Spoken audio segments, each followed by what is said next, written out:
the co-chairman of RRG, Ustaz Muhammad Asbi Hassan and Ustaz Dr. Muhammad Ali, the senior advisor Mr. Teo Chi Hen, ministers and colleagues, Mufti, community and religious leaders, distinguished guests, ladies and gentlemen. Very good evening to all of you. Thank you for inviting me, my colleagues here. We are happy to join you here today, and we would like to wish all our Muslim friends a very blessed Ramadan.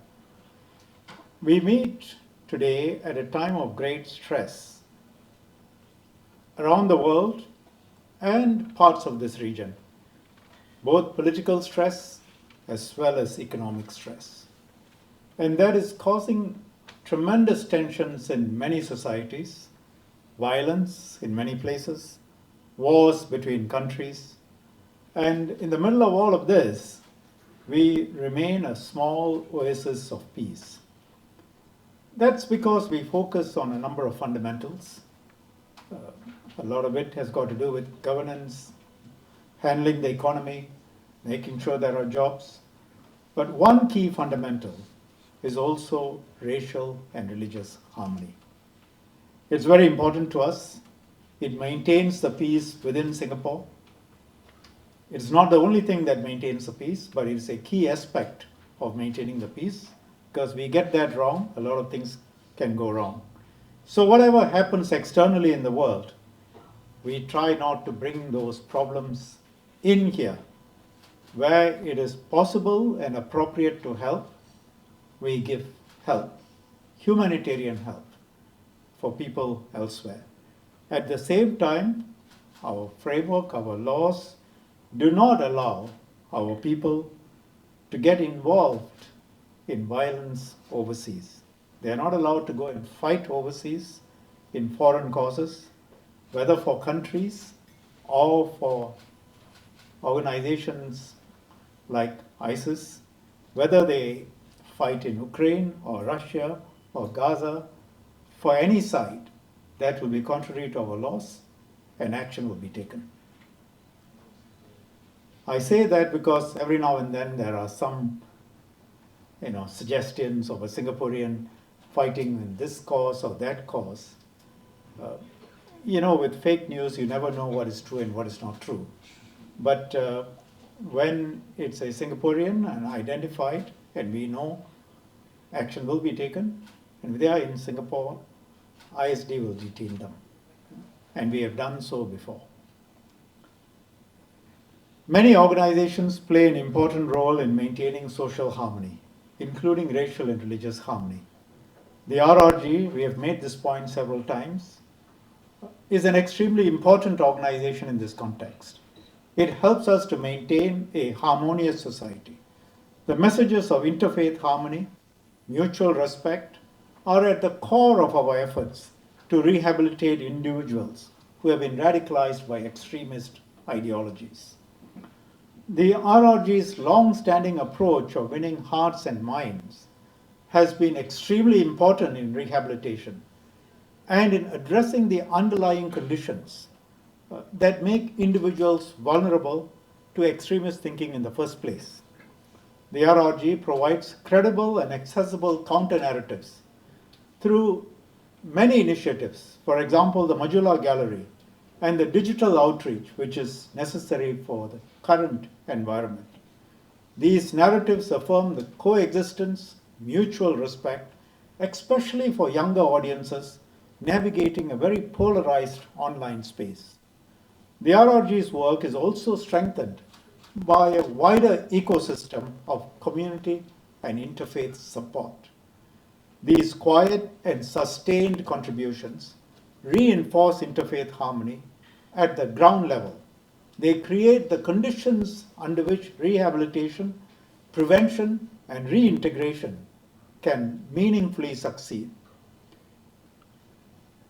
In Singapore, we take a secular approach that protects all religions, that does not seek to favor any one group, and gives each community the space to practice their faith.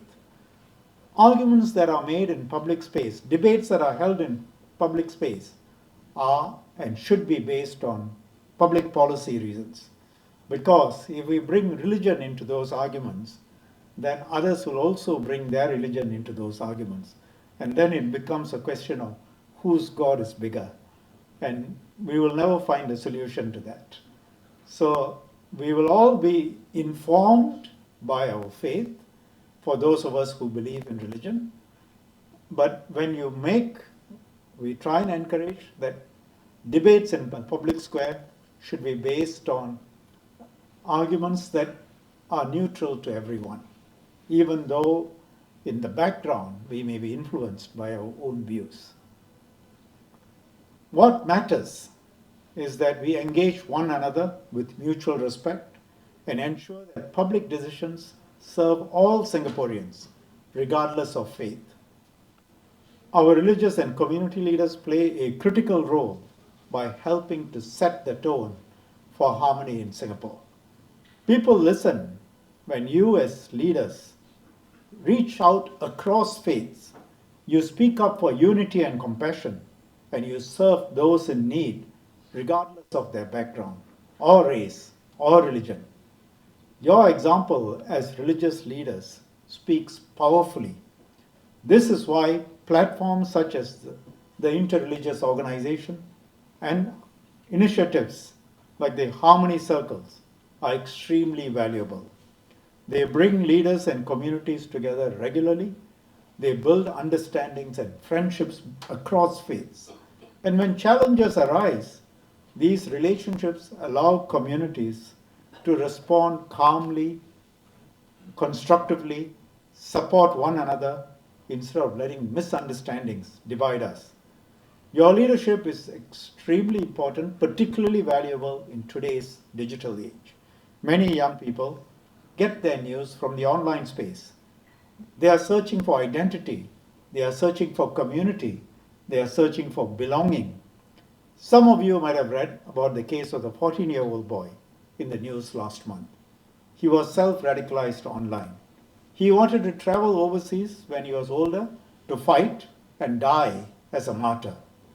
Cases such as these involving young people are especially troubling. They are vulnerable.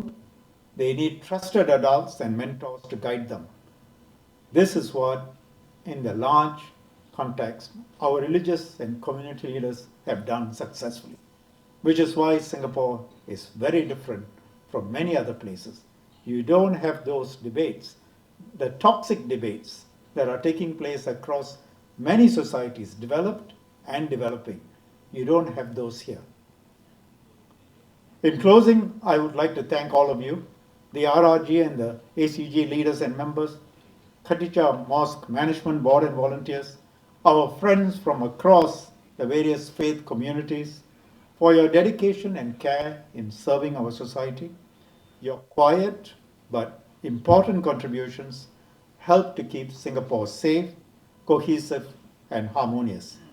Let us continue working together so that future generations inherit a Singapore where people of all faiths can practice their beliefs freely, where our religious diversity brings us closer and is a source of strength instead of dividing us, and where our shared Singaporean identity is stronger than our differences.